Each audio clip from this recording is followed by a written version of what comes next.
channel today. It is a book review, and I have never done one of these before on my channel, and it's definitely not something that I do regularly. This is a one-off, and it is because a friend of mine has written a novel. Now, a friend of mine, I would say, it's kind of like an online friendship at the moment, but we did meet once, and that was way back in 2009 when I went to Memphis. And I went to Memphis to go to Elvis's anniversary of his death, and it was Elvis week. We were out partying at BB King's restaurant, having a lovely time, having the best time, and I met a few people there. I decided to stay a little bit longer in Memphis, so I did, and I went to stay in a house with quite a few people who were sharing the house. Now, Amanda, I remember coming over and just loved being around all the Memphians because of their amazing accents, and just living in Memphis was kind of like dreamland for me. So it was just fabulous, and she was such a lovely girl, and she knew so much about literature. I remember we talked a little bit about Scotland and the UK and loads of different things, and it was just a lovely get together. So it was really fabulous, and I think that was the only time I met Amanda. But when I got back home, I added her onto Facebook, and we've been Facebook friends ever since. I found Amanda to be really motivational, quite inspirational, full of wisdom and wiseness, even though she's a lot younger than me. And I just think she was just been quite an amazing person to know and to watch grow. So I was ridiculously excited when I heard Amanda was going to be releasing a story, a novel, and I knew that I had to, without a doubt, read this and review it on my channel. Okay, so now you've had a little bit of the backstory of how I know Amanda. Now we're going to get into the tale. Okay, the story, the novel, is called The Summer Between, and it's beautiful. It's so lit up. The colours are gorgeous. I'm going to be putting a little picture of it at the side now, so you'll be seeing it as I'm speaking. The wonders of technology. And yeah, so I had no idea what this was going to be about. I had little sneak peeks. Amanda had done little sneak peeks on her Instagram, through via email, things like that, of little bits and pieces from the story. So I had little ideas, and actually when I read the story I remembered the passage that she had sent out because it had stayed vivid in my mind. She had painted it so vividly. So it's The Summer Between. It's by Amanda Linton. It will be released on February the 5th, and that is going to be in Amazon and other online bookstores. So if you're interested in this is February the 5th, so please go out and have a look and see if you'd like to buy this, because I do recommend it. Right, okay, so the story is such a gentle read. It's a lovely read, and it is about a girl, Cleo. It's set in Mississippi, so it's set in quite a strong religious background. So the parents, the people, do have a faith in God and are very religious. Cleo is a good girl. She does all the things that she's supposed to do, all the things that is expected of her, and yet she's still struggling because she's dealing with an overbearing mother, a father who is just genuinely wonderful, but tends to keep himself to himself, and maybe the mother takes over. She has a sister. We don't see much about Cleo's sister, Liza. So then we see a little bit of the school and her childhood and how she's going through life. So her friend is Abby, and she's been friends with her for a while, but there's just something that's not there. There's something that's missing, but she can't really put her finger on it. She doesn't really know. I think the summer between is the summer between the childhood and adulthood. So it's that in-between time when we all have experienced it, where it's just that gulf where you can't believe adulthood is coming, but you're still a child. How can you cope with it? But it's coming. No matter what you do, it's going to arrive. So you've got that gulf in between where you try and be an adult, but you're still a child. There's lots of things happening. So it's the same for Cleo. So there's lots of things happening in her life. There's been social groups that she's not been put into. Her group that is less, it's not in with the soccer people, it's not in with the seven. So obviously there's a bunch of girls, like 7 girls, who are just the in crowd. She wasn't in that in crowd. She was just kind of with Abby, and just in her own little space. So everything changes, and we do start where we are introduced to a girl called BB.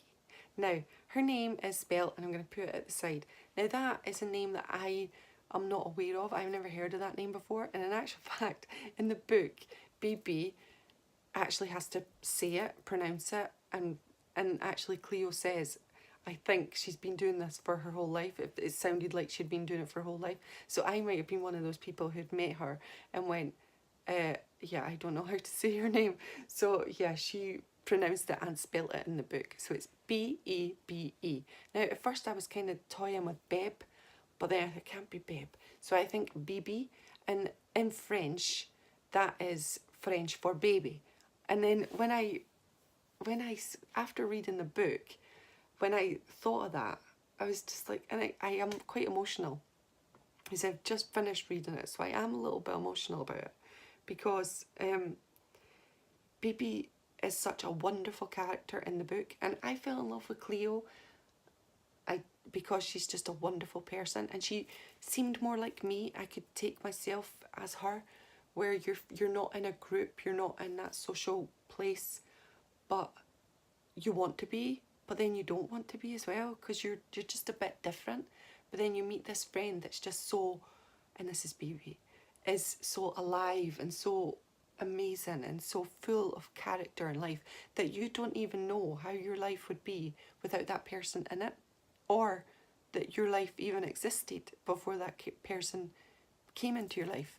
If you can understand, it's so interesting. And when it was written through, I could really see echoes of my own life, and I guess every single human or every single girl could maybe see echoes of their own life in the story, because it's that gulf between childhood and adulthood, and meeting a friend, having that one friend who means everything to you or brings out things that you didn't even think existed in yourself.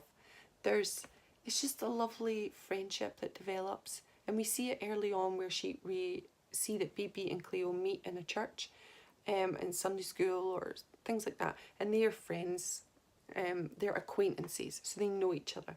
But BB would totally light up a room wherever she went anyway.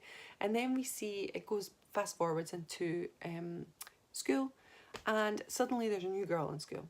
Who is it? It's BB. Cleo and her eventually gain a friendship together. So you've got the 7, and Cleo, BB's part of that. So I guess you've got lots of groups, and BB's part of them all. But BB and Cleo become friends, and they become the bestest of friends. And that's, in one part of the book, it's about being a best friend. It's just not a friend, it's a best friend, and there's a difference.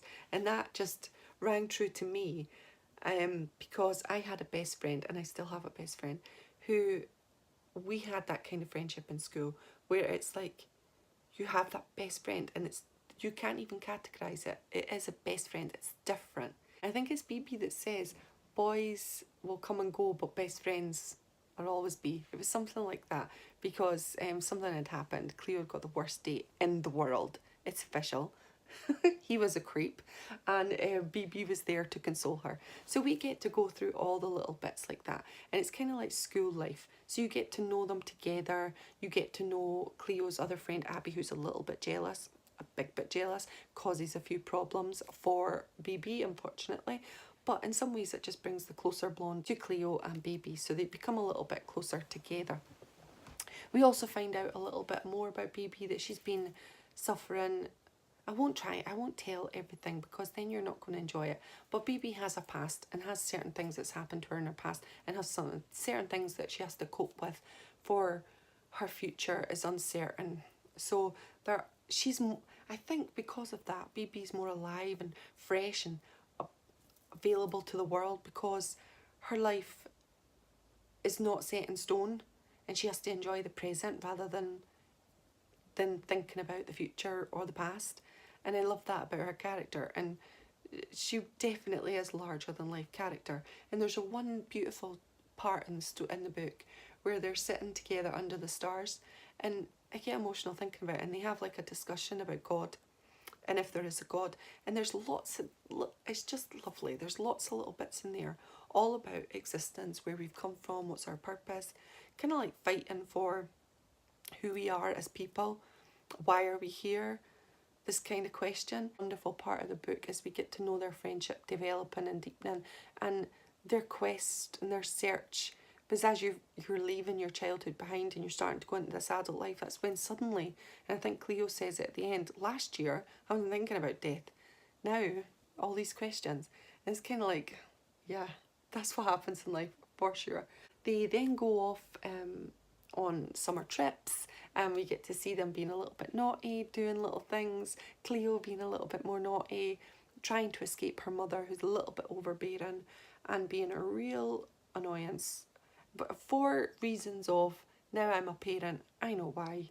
You're trying to protect them, you're trying to do all the best you can with your own kind of mind that you've had from your own teachings, from your childhood. So you're trying to be your best version of you, but your child's trying to be free. That's a big thing, and that can be a real lesson learned for all of us, for our children, not to put our own selves onto our children. Let them be free to an extent.